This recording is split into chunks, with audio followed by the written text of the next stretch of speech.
Hai Property People, di My Online Consultation Day, Monday, kali ini kita akan membahas tentang mitos atau fakta tentang Feng Shui. Bersama saya telah hadir ahli Feng Shui dari Tarot Online Indonesia. Ada Andi Sadam Arman dan juga Windy. Oke, apa kabar Andi Sadam Arman, Windy dari Tarot Online Indonesia? Tepuk tangan dulu dong. Yeay. Yes, Property People, kita kali ini akan membahas tentang mitos dan fakta dari Feng Shui. Bener nggak sih, berpengaruh nggak sih pada kehidupan, baik itu kehidupan pribadi maupun rumah tangga? Yuk kita tanya langsung. Dan seperti biasa, kita sudah sebarkan pertanyaan. Kita kasih kesempatan untuk seluruh Property People. Kita menjanjikan Senin kemarin itu untuk membuka pertanyaan tentang mitos dan fakta Feng Shui rumah. Dan kali ini kita sudah memilih 2 pertanyaan. Kali ini pertanyaan yang pertama dari Christine Limson. Dari namanya, menurut Anda Feng Shui-nya namanya ini seperti apa? Cantik. Cantik ya. Bagaimana pandangan Feng Shui tentang menggali tanah untuk dibuat kolam ikan di luar rumah? Jadi gini, dalam pemahaman Cina sebenarnya ilmu Feng Shui itu memang dipercaya untuk ngebawa hoki sama energi positif. So kalau untuk Feng Shui untuk kolam ikan di luar sebenarnya sangat disarankan sih sebenarnya, dan sangat disarankan itu kalau untuk bikin kolam ikan di luar itu harus di depan rumah. Kenapa? Karena di depan rumah itu emang dipercaya kan sebenarnya yang punya rumah atau mungkin tamu-tamu yang datang pasti mereka kan lewat depan kan. Nah, kalau kita ngelihat kolam ikan yang indah gitu pasti otomatis akan membawa kenyamanan, dan kenyamanan itu otomatis akan membawa energi positif. So, dan yang kita tahu juga energi positif itu biasanya di elemen-elemen dari Feng Shui kan ada angin dan air. Nah, di kolam ikan itu biasanya banyak menampung air. Nah, air itu bisa sangat menampung energi positif bagi orang-orang yang ngelihat kolam ikan kayak gitu. Oh, jadi memang sebenarnya kolam ikan di depan halaman rumah itu bagus. Ya. Kalau di halaman belakang? Kalau di halaman belakang sebenarnya kurang disarankan, soalnya itu di belakang kan biasanya orang terlalu lembab dan orang udah masuk ngebawa energi terus ditampung di dalam lagi, jadi kayak orang udah capek terus energinya diserap lagi melalui air itu kurang bagus. Kita lanjut ke pertanyaan kedua. Pertanyaan kedua kali ini dari Cindy Dian Pratowo. Pertanyaannya adalah arah depan rumah yang bagus dan mendatangkan rezeki katanya menghadap ke timur. Menurut pandangan Feng Shui apakah itu benar? Silakan. Oke, balik lagi kalau misalnya Feng Shui itu adalah aliran energi tadi kan. Dan orang-orang Tionghoa percaya kalau misalnya matahari pagi atau tempat terbitnya matahari adalah sumber energi yang paling besar. Jadi kalau rumah menghadap ke timur, menghadap ke si matahari terbit tadi, rumah itu bakal mendapatkan energi yang lebih besar pada saat pagi. Tapi bukan berarti rumah yang menghadap ke yang lain itu tidak baik ya, tetap baik kok.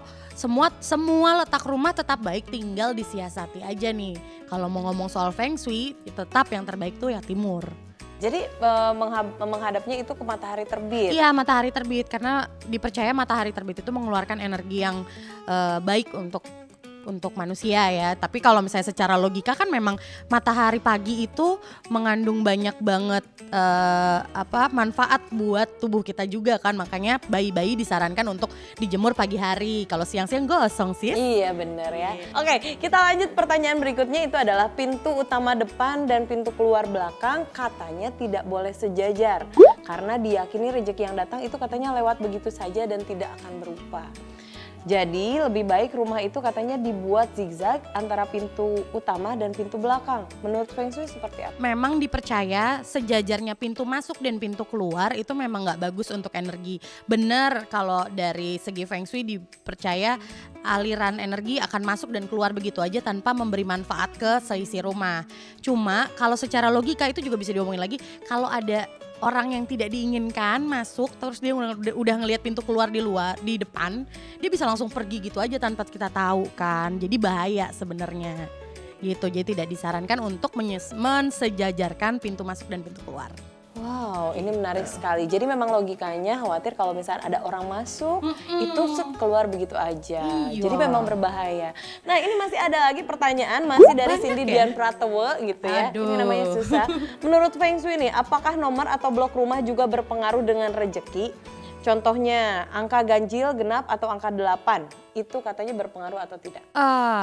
Angka itu dipercaya sangat mengubah nasib atau jalan hidup seseorang kalau dari segi Feng Shui. Karena bentuk angka itu sendiri sebenarnya.